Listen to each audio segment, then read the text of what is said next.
Halo, selamat datang di channel Blindside. Sebelum saya mulai, saya mau ngucapin terima kasih terlebih dahulu untuk para penonton yang sudah menonton video ini dan video-video saya yang lain. Dan untuk para subscriber, saya ucapin terima kasih sudah mendukung channel ini sampai sejauh ini. Semoga kalian selalu diberikan kesehatan dan kelancaran urusan. Terima kasih juga untuk kritik dan sarannya, karena semua itu berharga untuk kemajuan channel ini. Hari ini, saya akan membahas sebuah kisah kriminal yang mencekam tentang George Howard Pott yang terjadi pada tahun 1969 di kota Memphis, Tennessee. Kita akan mendengarkan bagaimana George Howard Pott menjadi sosok yang membuat seluruh kota dilanda kecemasan karena aksinya yang tak terduga. Mari kita mulai dan selamat mendengarkan. Bagian 1. Latar belakang George.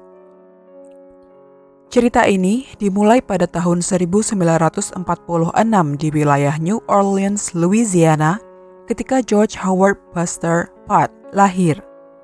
George dilahirkan dari keluarga yang aktif dalam dunia kejahatan. George adalah salah satu dari 7 bersaudara.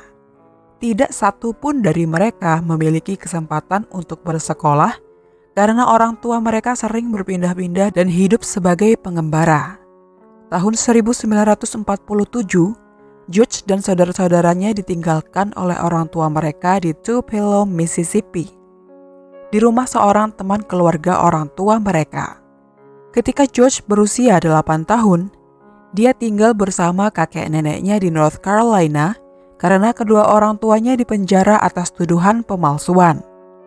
Namun, meskipun kakek neneknya membesarkan mereka dengan baik, George terus terlibat dalam masalah. Ketika berusia 11 tahun, dia dan kakaknya Clifford ditangkap karena menembak jendela tetangga setelah mencuri senapan angin sebelumnya. Karena perilaku mereka yang bermasalah, kakek nenek mereka memutuskan untuk mengirim mereka ke sebuah sekolah yatim piatu di pedesaan.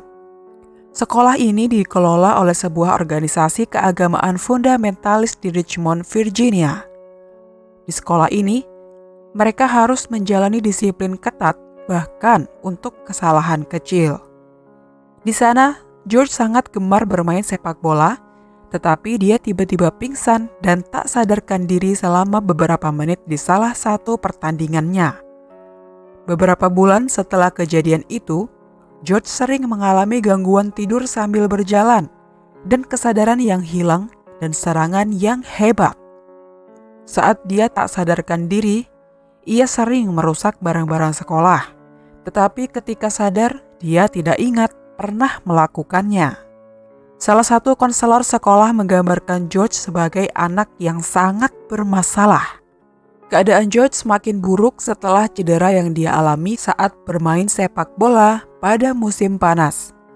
Pada musim panas itu, George Howard Pott ditangkap setelah menyerang 2 gadis muda. Dia memaksa salah satu dari mereka untuk melepaskan pakaiannya dan melakukan pelecehan padanya. Saat berada di tahanan remaja, George menjalani serangkaian tes psikologis. Hasil tes menunjukkan bahwa ia memiliki obsesi yang tidak normal terhadap darah dan cedera. Karena hasil tes psikologis ini, George dijadwalkan untuk dipindahkan ke fasilitas kesehatan mental. George ingin menghindari rumah sakit jiwa, jadi dia kabur dari tempat penahanan remaja hanya mengenakan pakaian dalam. Dia bertemu dengan saudaranya, Clifford, dan mereka berdua bersembunyi dari polisi selama beberapa hari sebelum akhirnya ditangkap lagi. Setelah ditangkap, George dibawa ke rumah sakit jiwa karena dinyatakan menderita gangguan kepribadian yang disebabkan oleh masalah fisik dan emosional yang serius. Bagian 2. Keluar masuk penjara. Pada tanggal 21 Desember tahun 1961, saat berusia 15 tahun, George kabur lagi. Kali ini, dia menculik seorang wanita 30 tahun di Virginia dengan mengancamnya menggunakan pisau. Dia mencuri $35 dari wanita itu dan melakukan tindakan yang sangat buruk terhadapnya. Polisi segera mengeluarkan surat perintah penangkapannya. George berencana pergi ke Meksiko dan bertemu dengan ayahnya setelah melarikan diri dari Virginia. Pada tanggal 13 Januari tahun 1962, George Howard Putt menculik seorang wanita dari Laredo, Texas dengan mengancamnya menggunakan senjata. Kemudian, dia memaksa wanita tersebut untuk mengantarnya ke luar kota. Wanita itu akhirnya sengaja menabrakkan mobilnya. George terpaksa melarikan diri dengan berjalan kaki.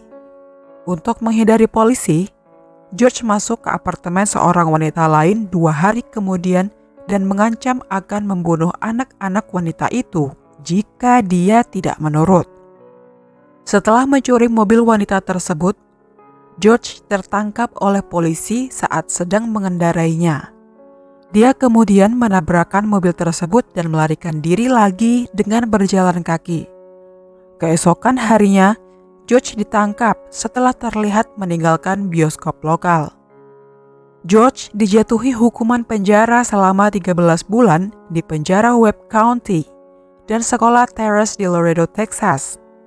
Di sekolah Terrace, George hanya tinggal selama 8 bulan sebelum melarikan diri, namun dia segera ditangkap kembali dan dipindahkan ke The Hilltop School, tempat yang lebih aman. Dia tinggal di sana hingga berusia 18 tahun. Pada bulan Juni tahun 1964, saat masih bersekolah di The Hilltop School, George berencana untuk menculik pustakawan sekolah dan kabur menggunakan mobilnya. Rencananya ketahuan, jadi dia dipindahkan ke tempat rehabilitasi lain.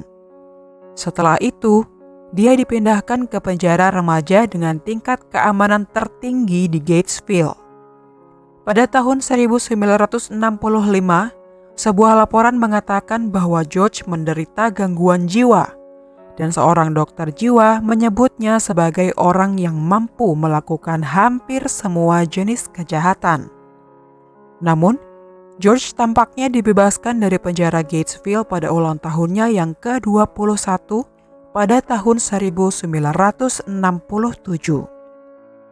Setelah bebas, George kembali ke kota Tupelo, Mississippi, di mana kakek neneknya tinggal. George mencoba bekerja di rumah sakit, tetapi hanya bertahan beberapa hari karena dia dipecat setelah ketahuan mencuri uang sebesar $100 dari dompet seorang perawat. Meski begitu, dia tidak diadili karena dia mengembalikan uang tersebut. George akhirnya memutuskan untuk pergi dari Tupelo dan pindah ke New Orleans. Di sana, dia segera ditangkap karena mencuri cek dari sebuah kamar di The Roosevelt Hotel.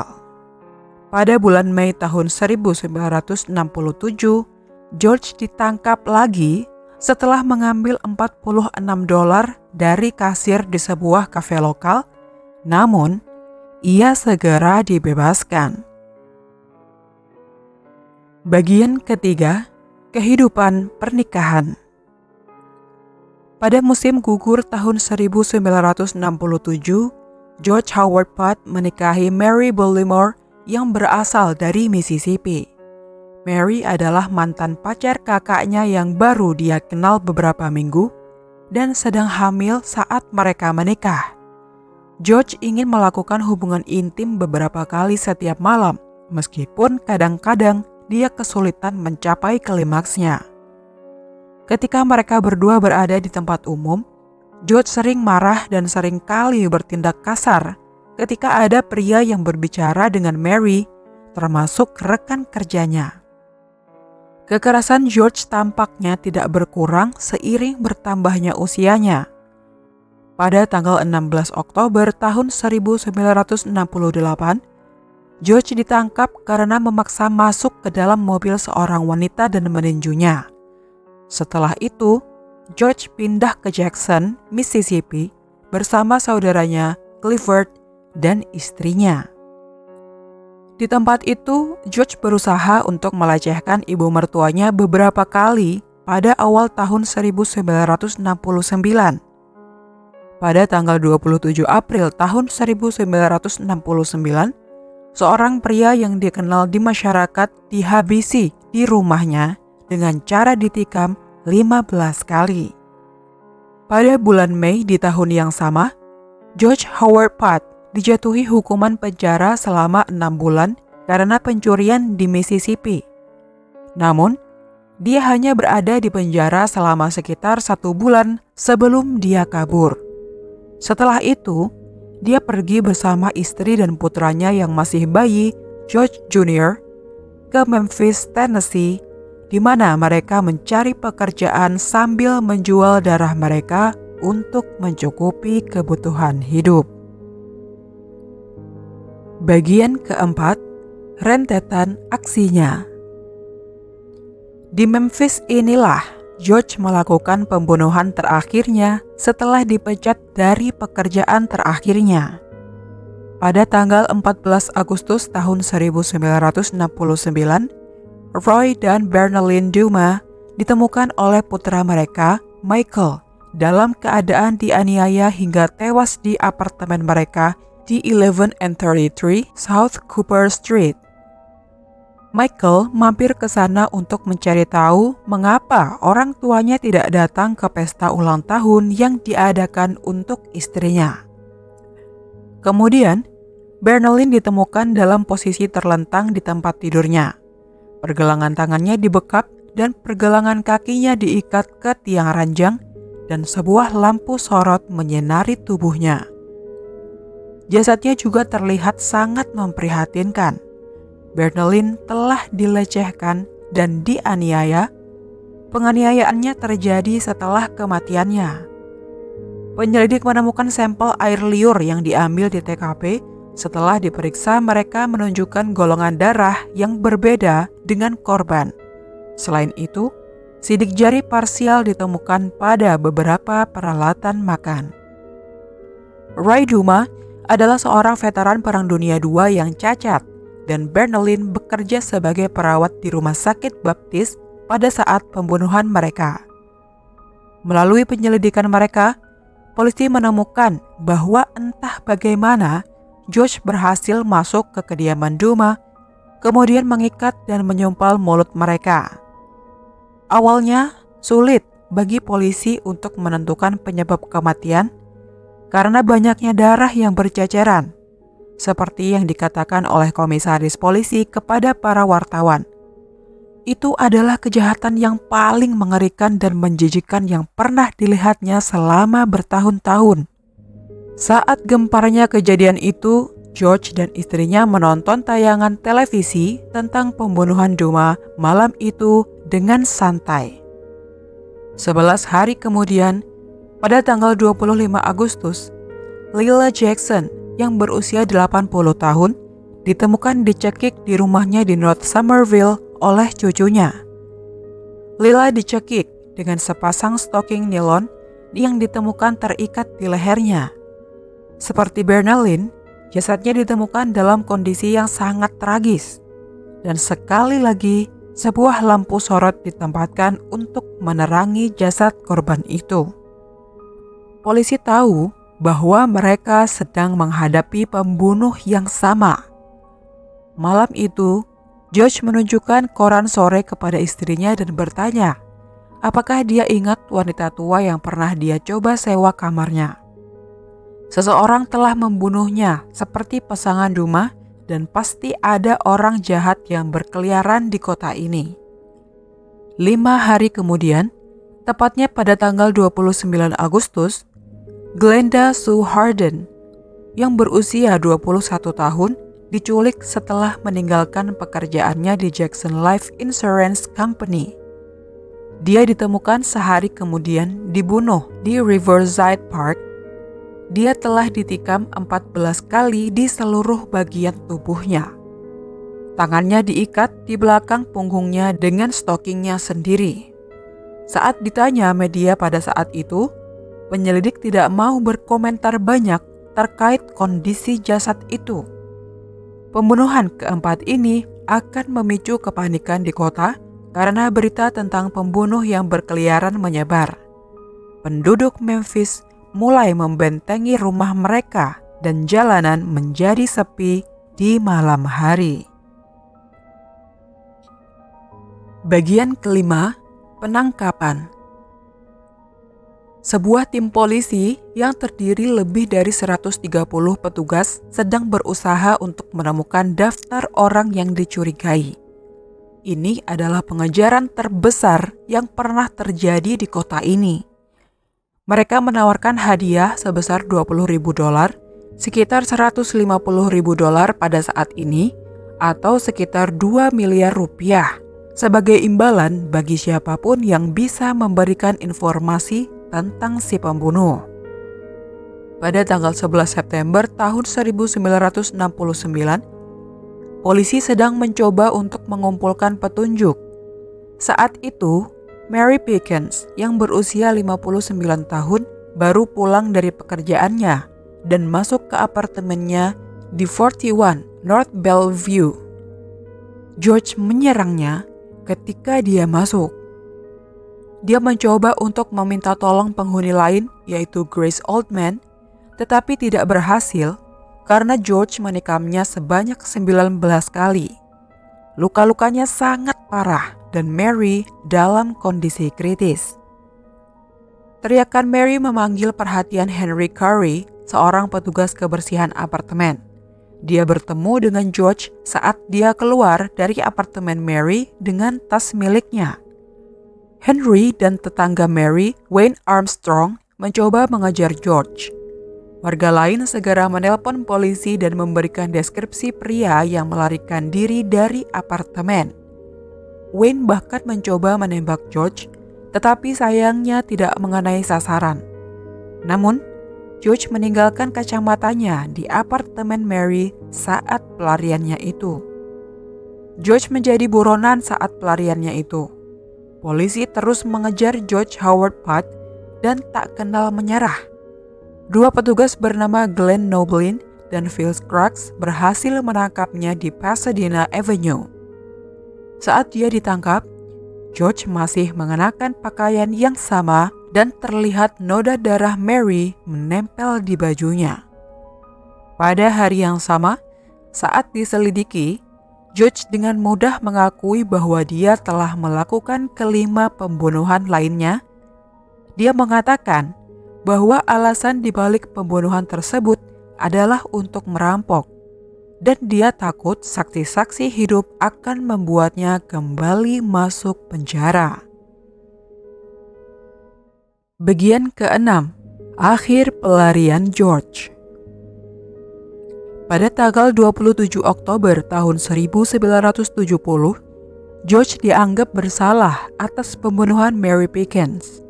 Meskipun pada awalnya dia mencoba mencabut pengakuan, akhirnya dia dihukum mati.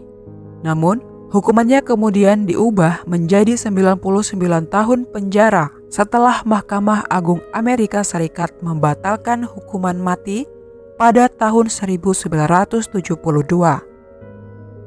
Kemudian, pada bulan April tahun 1973, George dihukum atas pembunuhan Duma yang menambah masa hukumannya sebanyak 398 tahun.